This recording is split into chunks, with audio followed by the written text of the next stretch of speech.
morning, family. It's Tasha MAMABEAR Prepping. So today, exciting day, bringing you part 3 of this video adventure that we're doing in regards to preparing for biological, chemical, fallout, nuclear war, right? Everybody, that's what's their concern. I pray to God we never have to deal with this ever, ever, ever, ever. However, this mama prepares. And so I think that it's super important to prepare for this stuff. Prepare for it and hope that it never happens. Yes, trust in God, but you have to do some of the legwork, y'all. That's, that, right? Okay. You can't just, he's got me. Yeah, he's got me. But help a brother out, okay? So let's do this. I want to today, so the last 2 days, first of all, if you didn't catch the last 2 videos, want to make sure you go back to those. The first one was just kind of going off of definitions of CBRN, and then also kind of like first responders, first thing you would do if you encountered one of those types of events or attacks. And then day 2, which was not yesterday, I didn't do a video, which was Saturday's video. Part 2 was kind of how to live day by day with fallout, right? How do you live in your house every day for fallout? How long does it last? What are the repercussions? How long does it last once, the initial fallout goes away, radiation, all that good stuff, okay? And there's way deeper that we could have went, okay? But good information in the comments box as well. So make sure you check out the video and read all the comments. All right, so today we're gonna go over 50 items that you can buy to prepare for nuclear fallout, chemical, biological, okay? Kind of all in one, because a lot of this stuff overlaps, right?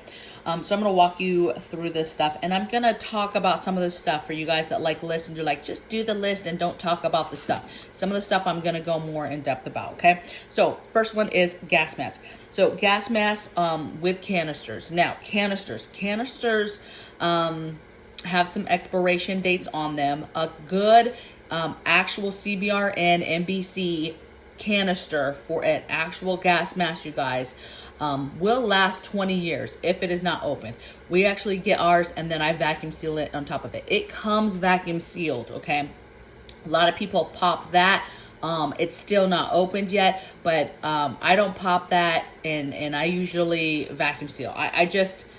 That's just how I am, okay? So 20 years it will last. If you open it for any reason or it gets compromised and it's opened, it's only got about a 6-month shelf life. And that's only if it's open, it's compromised, and you didn't use it, okay? Because as soon as it's open, it's already starting to work, okay? So even though there's nothing going on right now, nuclear, chemical attack, whatever, and it's not working against those things, it's working against other stuff. It's pulling in particles, it's working, okay, to an extent. So 6 months, in a normal environment, and then if you use it, it is time to hey, it's time to use it.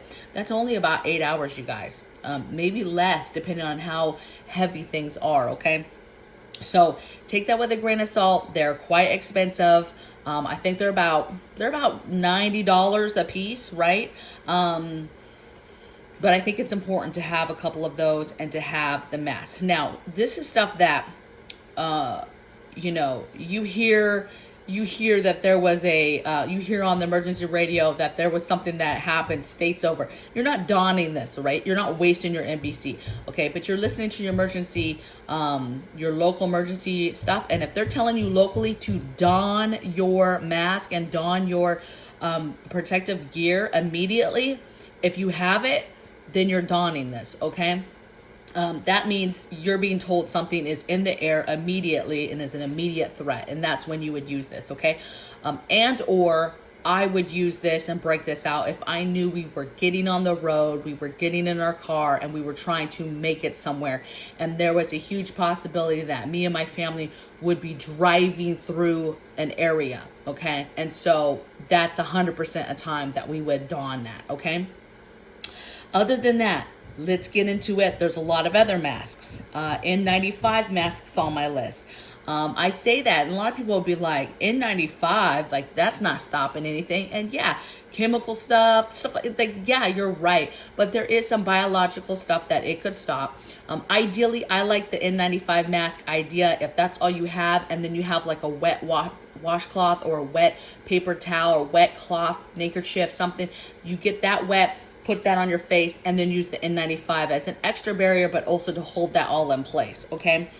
So if you have them, what I'm saying is if in a situation like this, you have to use what you have, baby. And if there's fallout and you're trying to get home and all you had in your car was some N95 masks, you better get something wet, put it on your face, a little napkin from McDonald's, and put that N95 mask on and get home, get indoors, okay? And so that's why I say that. A lot of people are like, oh, she's putting out misinformation.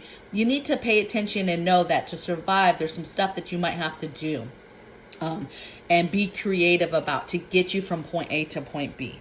Next thing I have on my list is respiratory masks, kind of like painting. Think painting, those type of respiratory masks, okay? Any of that stuff, again, is good. It's cleaning the air, or it's cleaning particles out. And so when you talk about fallout and whatever, obviously you're trying to get in. But again, if this is all you have, that's better than nothing at all, okay? And then P100, again, P100 is better than N95, right? The numbers go to the percentage of particles that it supposedly protects you from. So just keep that with a grain of salt. Have some options, have different things. Just know that if you're in a situation that anything over your mouth in that situation is good. The worst thing with fallout is inhalation, so inhaling it, right? So that's why we say that wet cloth stops those really light and sticky particles going through just something that's non-porous and has holes in it, and it just goes right through that, okay? So the wetness is what is going to be helpful, okay? And then the secondary thing is skin, anything touching your skin. So a lot of these masks, if you're getting it, I try to get stuff that's full mask. So like, for example, the P100 masks, you can get those in just the respiratory with the filters, where it's just your nose, like this part, and then there's full face type options, okay? So when I'm looking at masks, when possible, I try to think of a full, full face type stuff, so that you're doing your filtering stuff, but you're protecting your eyes, you're protecting your skin, okay? And in this instance, that you're protecting everything. Everything needs to be covered if at all possible. Okay, next thing I have is washcloths. You can actually go online, you guys, and get, many years we tried to change our paper towels to washcloths, like little baskets with washcloths everywhere, all over the house, instead of using like paper towels, napkins, paper products. We still have that stuff, but we have cut down a lot. More laundry, but we've cut down a lot. Now, you can buy bags and bags of cheap washcloths online, like Amazon. I'm talking big, like 100 washcloths, okay? Yes, places like Walmart, stuff like that, you can get some smaller ones, right? Packs of 10, things like that. Get those. Get those. You can't go wrong with Preparedness with those cheap washcloths anyway. They can be used to wipe your bum later if you run out of toilet paper. But in this case, I'm telling you to get them because it's something that you can get wet and put over your mouth, okay? You can use it, like I said, to go bum. People are getting hot, overheated. You can cool it down and put something on their forehead, okay? So washcloths, you can get them in big bags. And you're good to go, okay? Next thing on my list is neckerchiefs. A good neckerchief is good. Again, it's something that you can easily carry on you. It doesn't take too much in your pocket, and you can get it wet and have it on you. And then for me, I would be trying to put some kind of other basic mask over it just to help hold it in place. Plus, that's another barrier that's filtering to some degree, okay? So, go. Next thing I have is the canisters for the... not canisters, you guys, the water bottles for the gas mask.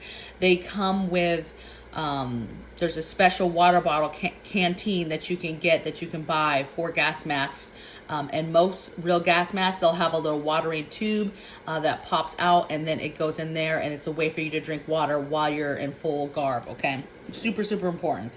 Next thing I have is suits. So let's talk about suits. Suits need to be non-porous, right?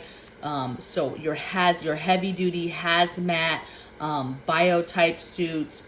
If you Google or go on any of these websites, Mira Safety, what's the other company? The Tyvek, I think is how you say it. They have good suits. basically, but you just type in hazmat CBR suit and all types of options will come up. But you need to think thicker, you need to think non-porous. They have disposable types, they have heavy duty ones. You know, the military ones, it's hard to get that type of a suit that like because those are lined with charcoal, you guys. Those are like heavy duty made type suits, okay? And so it's hard to replicate that. But essentially the goal is, if it's non-porous and it's and you put it on, you're protecting your skin is what you're essentially protecting yourself against with that suit. And that simple hazmat suit will stop a lot of stuff, okay? It will keep fallout off of your skin.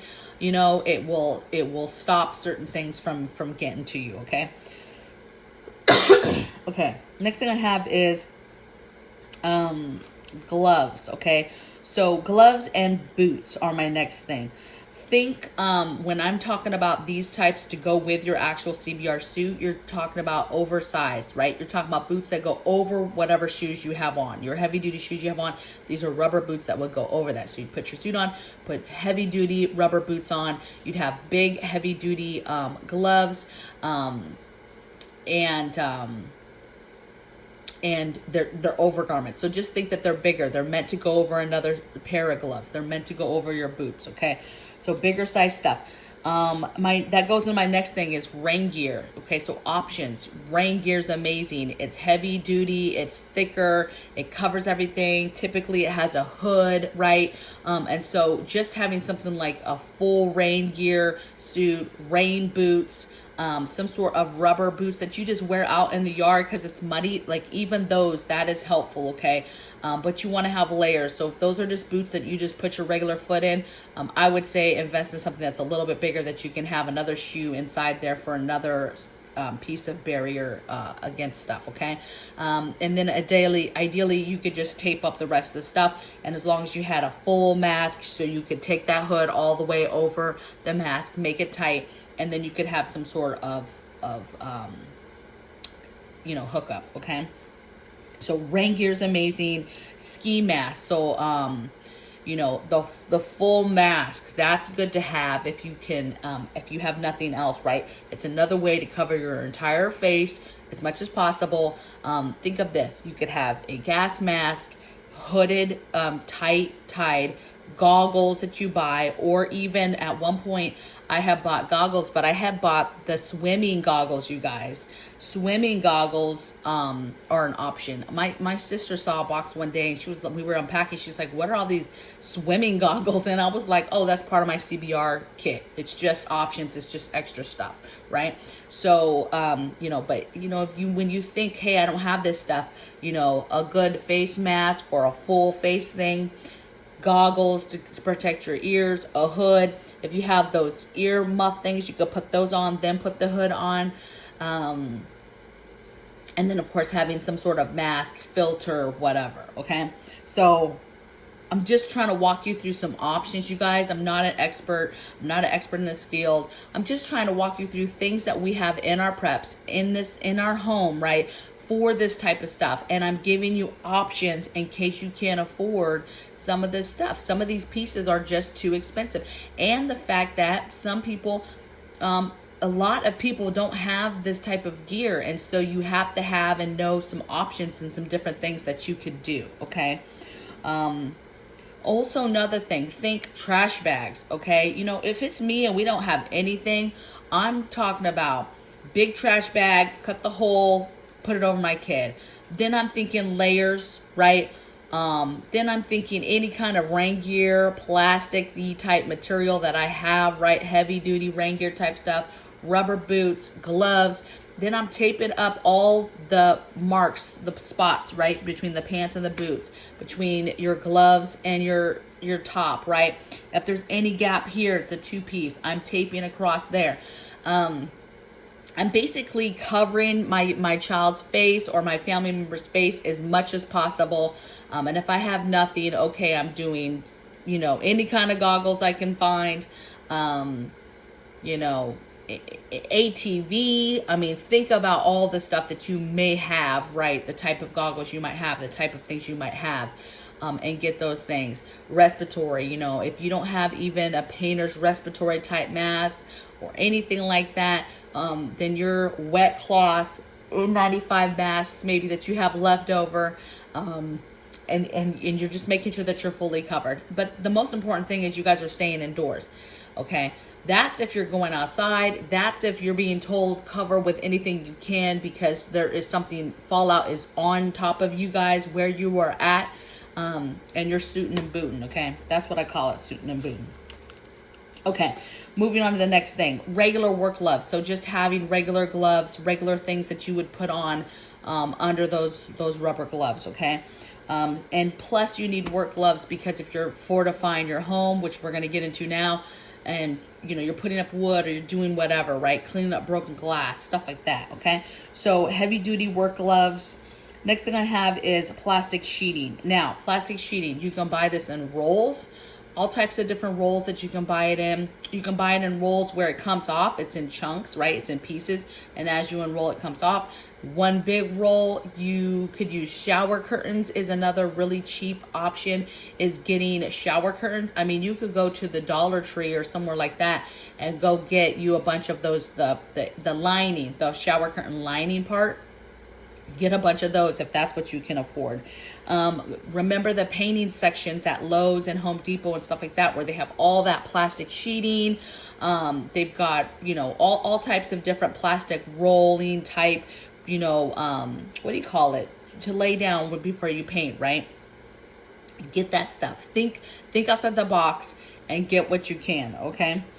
So plastic sheeting, this is to put over windows, right? This is maybe to seal off an area to make it a decon area.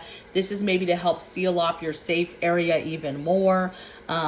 So just think you need a lot of this, you guys, because you're thinking you need enough to cover all your doors, all your vents, all your windows, your garage door. You needed to cut off maybe different doorways, right? Internal doorways, you want to throw up a piece, so you have to kind of walk through that to go through another area, or some sort of decon area. Maybe you turn your mud room into a decon area, so you want some plastic for that. Just maybe it's you want to throw some plastic up around a trash bin that you've put into a closet where you plan to put your waste, you know, or you've thrown in the garage and you want to plastic off that corner to help with the smell because of waste disposable, like that type of thing, okay? That's just, you need lots and lots and lots of plastic sheeting. Large trash bags work too, so if you have tons of large trash bags, you're going to need that for the trash bins, because you're going to want multiple trash bins. So you're going to want to have that, and then you're going to want, you could possibly use them under, you know, clothing if you need it, and then also, again, to put over stuff, all right? Let's see. Next thing I have is rolls of dedicated duct tape. So you've got to have just duct tape that you've bought rolls and rolls and rolls of, and you put it away, and it's just for this project. It's just for doing the windows and stuff. This isn't your everyday duct tape. Just get what you need and you'll be good. Next thing is heavy blankets, any kind of heavy blankets, right? Think you can get this stuff at thrift stores. Thrift stores are great places to get blankets, garage sales. Think heavy, think wool if you can. Think moving blankets. We just moved and these fools left. They left us a ton of moving blankets. Those things are not cheap either. And so we have a bunch of those. So that's what we plan on using is those. Those are working really, really good because they're super thick, you guys. Next thing I have on here is a staple gun. Again, heavy duty staple gun to staple up blankets. Maybe you don't have tape, but you have the staples to staple up stuff. So you're going to have just be thinking about maintenance and ways and what you would need to be able to put stuff up, okay? So heavy duty staple gun. Boards. Okay, let's talk about wood. There is a good probability if you're within an area of any kind of nuclear bomb that the blast, even though you are miles and miles away, right? Miles and miles away, okay? You could be a good hour away and still be in a blast radius where your windows are going to get busted out, okay? So for us, we are close enough to Seattle that we could possibly make it where we're at, but our windows will probably be busted out. So you have to have your wood ready. You're not going to be able to just run to Lowe's and get wood and get stuff, okay? So we're getting wood, cutting it to the size of your windows if you have big windows, and getting that ready. Get it cut now. Get your wood now. Get it cut. Get it sized. Get it for, now this is your opinion on whether you would want to do it indoors or outdoors. I like the indoor way just because I would leave my blinds up where they're at, even though there's broken glass, clean up as much that fell indoors, and then put it right over, okay? And then what people see is, yes, broken glass, but then they see our blinds, and if they really, really look, they'll see wood. But I just like that a little bit better. I can secure it better for fortification from inside than outside. Outside, it's much easier to pry it because they're where you fortified it at, okay? If you're doing it inside and you need to fortify it against people trying to break it down, looters, things like that, you're gonna want it to be able to be fortified. And you do that by cutting it and having it ready and to be able to do it from the inside of the home. Okay, so you have to prepare when we're talking about this nuclear and fallout stuff, because windows could be an issue where an event happens and everything blows out of your house. And so now not only are you trying to keep radiation or whatever out of your home, but you are panicked trying to get wood up to protect, you know, these big gaping holes that you might have. Okay, so it's very daunting and scary when you think about it. But if you prepare, that level of, you know, readiness goes up and that panic kind of goes away. Next thing I have is zombie bars. So that's really part of fortification. You know, a zombie bar to me is just you have your two brackets, big size brackets that you have on either side of your door. You literally get like the 2x whatever size, right? Wood, that thick wood, and you just put it right in the door, okay? Again, you can buy that stuff. So you can pre-cut the wood and then get your bars, you know, from Lowe's or whatever, and then just have them in a drawer ready to go if you needed to throw them up. I say this because it's going to be crazy, and people are still going to be doing crazy stuff out there, still trying to loot, still trying to do stuff, okay? Next thing I have is warm clothes. So after fallout will come, you know, fallout winter, right? And so the temperature, if it's a crazy, it's not a 1 or 2 bomb, but it's a crazy actual war back and forth, we have to worry about cold, okay? So you have to worry about having warm clothes, being able to stay warm with no power, you guys, alternate heating sources on here, and the fuel needed for it. Basically, a lot of people are going to die because of starvation, no food, and cold, okay? And this is once the initial fallout is over. There's going to be a lot of bad stuff that happens, depending on how crazy it gets. Hopefully, God willing, we never have to deal with this stuff, but you just never know. Another good thing is lots of plants. Plants and having plants in your home help with the air quality. If anything, when you get your safe area, move your plants, all your plants in your house to that safe area so you have plenty of air in there. But the more plants you have in your house, the better. Again, I did not research this yet, you guys. I said on my last video I was going to research this. There are certain plants, though, that take very little sunlight, very little water, and are great for oxygen, providing oxygen. So Google that stuff so that you know what type of plants those are. Get those plants in your home. Super important, okay? Next thing I have is entertainment. So make sure you have stuff, because, you know, you're going to be possibly not only within your house going crazy, but even condensed down to a safe room or a basement or the middle of your house. We're going to talk about that at the end of the video, my tips of how you do that. But you need to have entertainment to keep people occupied, because again, you're talking possible grid down. Not only is it just the house, it's now a smaller area that you guys are all there for that you're going to be there for at least several weeks, at a minimum, several weeks, okay?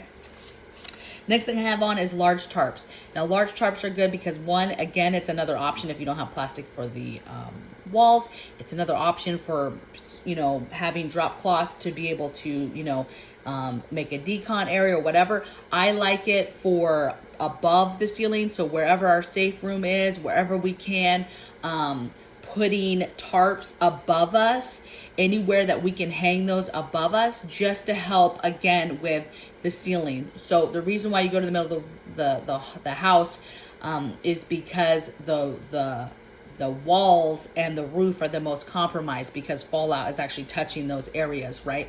And starting to penetrate, okay? And so I like tarps is just another thing, okay? Next thing I have is garbage bins, at least 4. You want to have, even those, I'm just talking about really like plastic, but good size, like the 33 gallon, big size, right? But you can get cheaper plastic ones, right? Get 4 of those, okay? At least 4. Because you're going to need those for different things.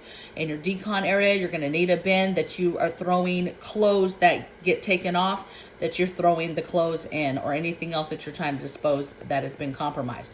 You need a bin for getting, maybe you have the dog or the pets in a certain room, in an area, and that's where they go to the bathroom.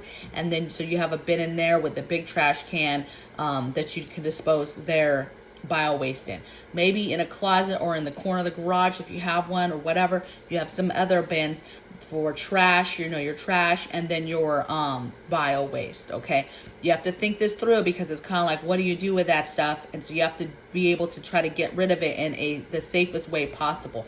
Could you set that stuff outside your door, right? Let's say your back door, and you set that stuff out, and then just once a day you open that door and you put that stuff out? Yeah, you could, but every time you open that door, you're engaging with particles and materials that are outside. And if it happens to be windy and the weather's crazy, and that stuff just blows right into your house, okay? So you staying in the house the whole time, the 3 to 5 weeks, 6 weeks, whatever it is, until you have the all clear, that is beneficial. Like, we're not leaving this house unless it's an emergency, okay? We're not going out.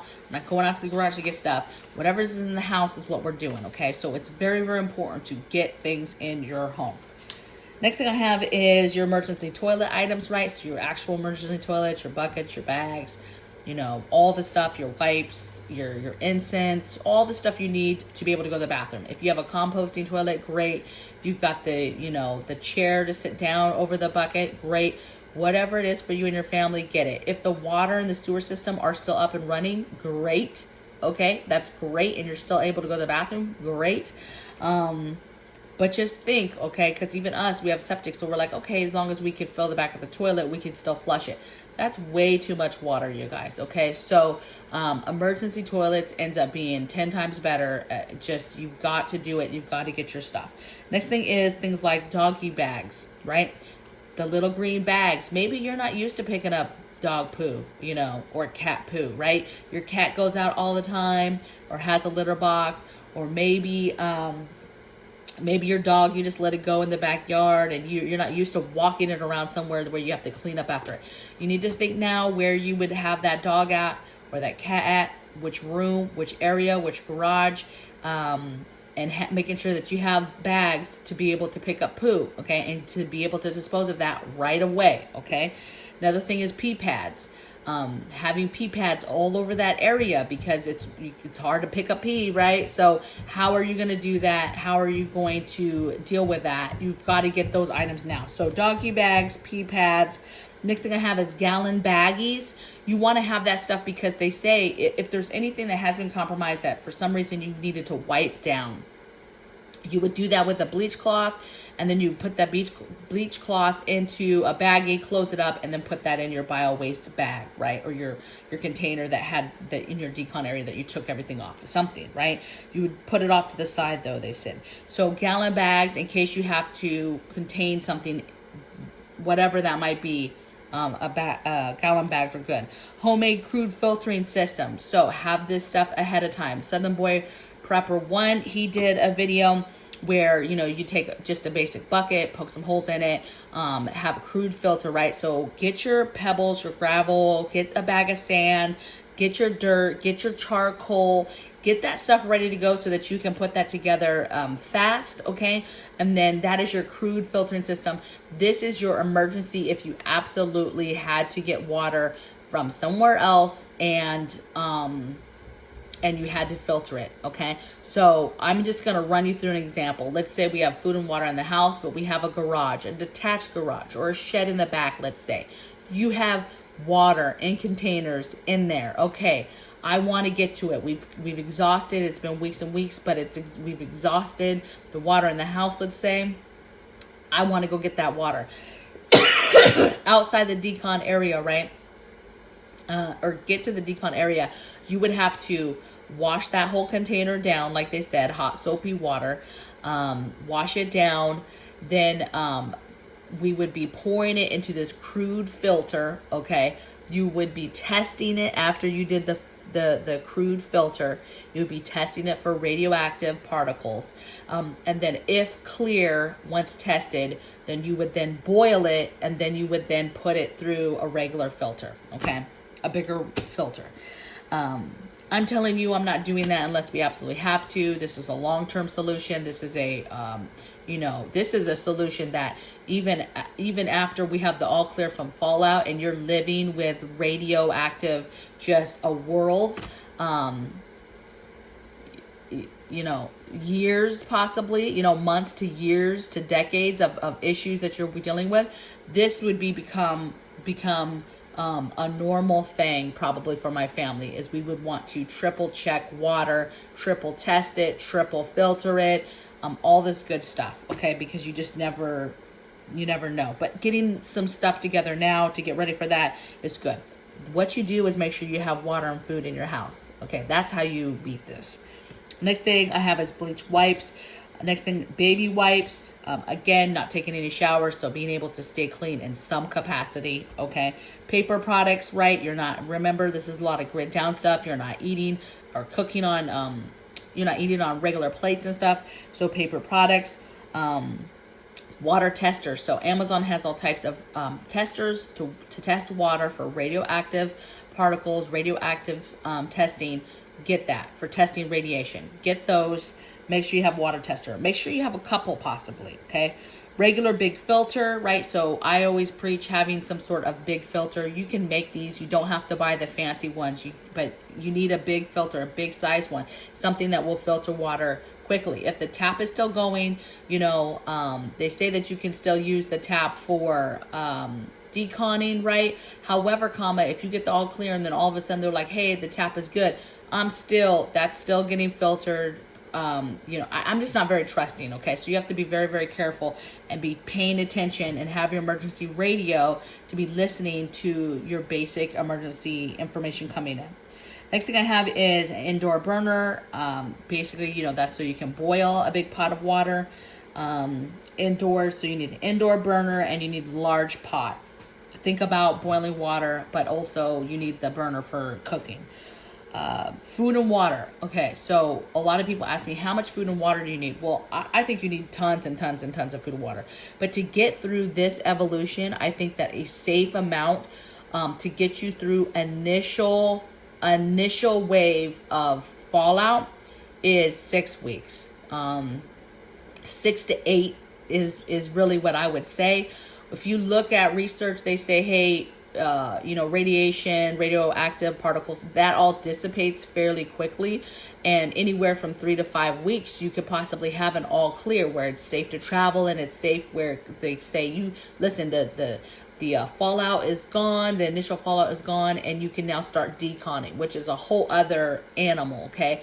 Again, not sure how much I will be trusting that. That will be a very slow evolution for me and my family as far as just getting right into that.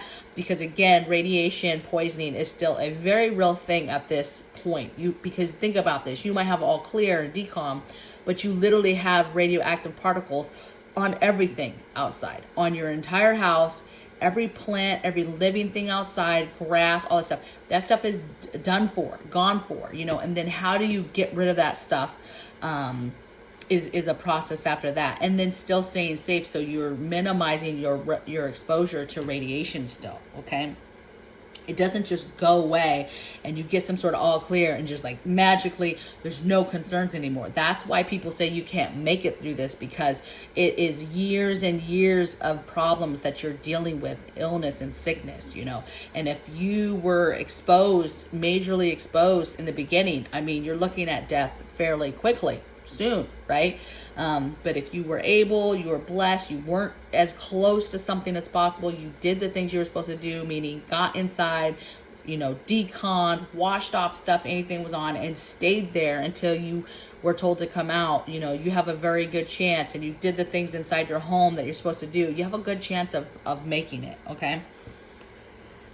Let's see. Next thing I have is, okay, so food and water, 6 to 8 weeks. That's how much you need to concentrate getting in your home. Okay. There's stuff I'm going to tell you guys right now. There's stuff that I had in the garage, right? That I'm like, you know, it's not that I think we're going to nuclear war, but enough of me is thinking, get that food in the house, Tasha. Get that water in the house. We had water out there, you know, so now I am working on really moving everything that I possibly can into the house, right? Because that's what I'm worried about. Next thing I have is a dosimeter. So basically tester. You can get these as a civilian on the market. You know, you can go to Amazon. I think there's like a little personal one that you can get on Mirror Safety, but there's bigger ones, better ones that you can get on Amazon to be able to test. They have personal tester cards as well. So basically little cards on Amazon that you can carry on your person. And basically the idea is you can carry it in your wallet, carry it in your purse, carry it in the car, whatever. And you can look at it and you can do a test. I don't know if those are one time or not, but it basically tells you if you've been exposed, changes color. Okay. All right. So personal test cards was one. Okay, let's get into some medical stuff. So stuff that I would have in my meds. First of all, meds, super important. But certain things that have to do with this specifically, you're going to have a lot of symptoms like nausea, headaches, you know, the throwing up, the burns, okay, open burns, wounds, open wounds, right? You're going to have diarrhea, fatigue, just horrible pain that goes with this. Okay, so some of the meds that I'm making sure that I would have: nausea meds, migraine headache meds, anti-diarrhea meds, any kind of pepto type stuff for your stomach type meds, your burn creams, your dressings, your gauze wraps, things like that for wounds and for burn care, pain meds like crazy, antibiotics. Most common one that you're going to hear on a prepping channel, like they don't talk about the other things, but the potassium iodine tablets, right? They all talk about that. The iostat, those are good. Okay, so you need that for your thyroid protection. And then ThyroSafe is something that you can get for kids. I meant to check if you can get that on Amazon, but there's a product called ThyroSafe, and that is for children. Okay, so if you have kids, that's what you're gonna want to make sure that you get. Okay, so now let's get into tips. That's 50 things. I might have mentioned a few other things just as bonus, you guys. So tips, let's talk about your safe room. So your safe room material. So depending on what your house is made of, right, will depend on how much can get through, right? Whether it's wood, cement, bricks, steel, all that stuff matters. How thick it is, all that stuff matters on your exposure level of the radiation and it getting through and all that stuff. So you have people who make panic rooms, safe rooms. Look, if you've got the money for that, by all means, that's amazing. If you have enough money in a basement or in the middle of your house to construct some sort of, you know, room, by all means do it. Steel, cement, you do it, baby, okay? Because that's where you need to be. But if you're like me, you're a regular old family, I started thinking the other day, you know, I had never really thought, as much as I prepare, where we would go. And we're here, and I'm like, wow, we don't really have a room, like a room in the middle of the house, right? Like all our rooms touch the outskirts. But we have a closet, pretty large closet. We have a large hallway, and we have a bathroom. And those all three together are in the middle of the house, and none of them, there's rooms all around them. Okay, so I like that because house is made of wood. We would have the outside barrier plus all the internal walls that it would have to go through to get to this area. And so we would then be hanging out in this hallway, closet, bathroom area, okay? And of course, everything else would be boarded up. Everything else would have heavy blankets on it. We would have tarps in this area to help from any ceiling stuff or plastic, right, to help from the roof above us.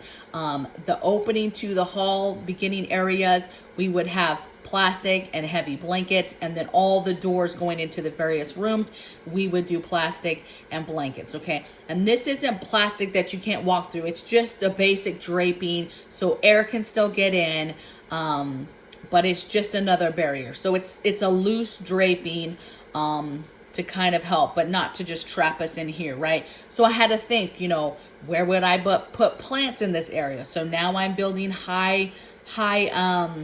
I'm building some shelving, right? And I'm thinking, okay, I have plants all over the house. Okay, I would use these shelvings to bring my plants in there, okay?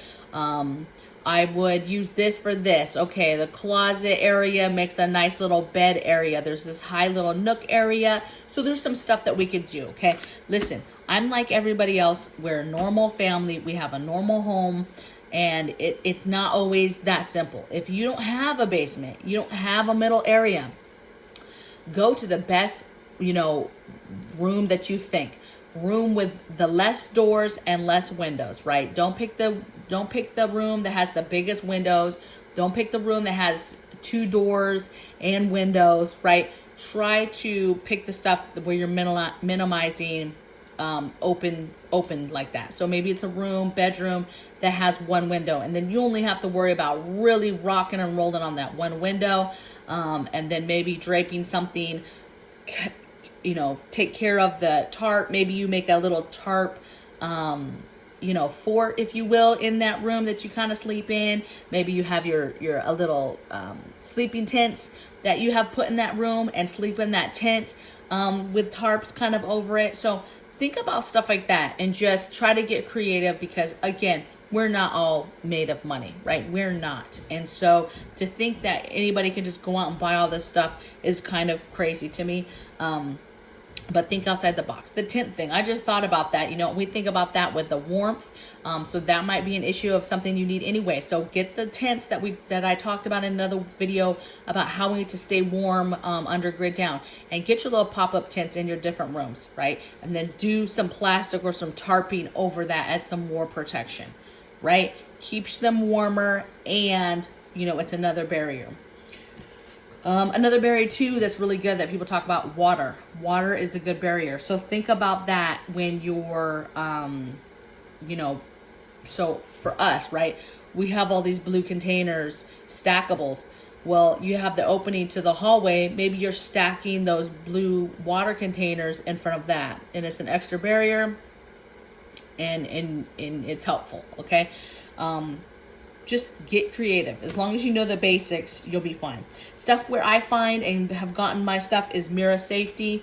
I actually have an affiliation that I've never really used, you guys. If I'm able to pull up the link, I'll pull up my affiliation link and put it in the description box. If it's not there, that just means I wasn't able to pull it up. And then Amazon is another place where I get stuff. They took away the automatic links, you guys, so I can't link individual products. So just do your research, figure out the stuff that you want, okay? Remember, anything is better than nothing, okay? And then another little tip is your go bags, right? We have all these go bags. We have car kits. You have your get home bag, your kids' backpacks for school, things like that. What I want you to do is get a baggie, put a handkerchief in that baggie, with a water bottle, right? Get a gallon baggie with a water bottle, a handkerchief, and an N95 mask. And just put that in their bag and just be like, hey, this is emergency. You know, if something happened, you know, you're going to get this wet, put it over your face, put the N95 and get home, right? Have that in the get home bags that you have to get you home from work or whatever. Have them in your car kits. Have them in your things, okay? Your purse. Most of the time you can find water. So at a minimum, maybe it's just a little baggie and it's just the N95 mask and a handkerchief. And you have it together and you have it in this little baggie. It doesn't take that much space and that's super light. If you don't have the water, that's super light.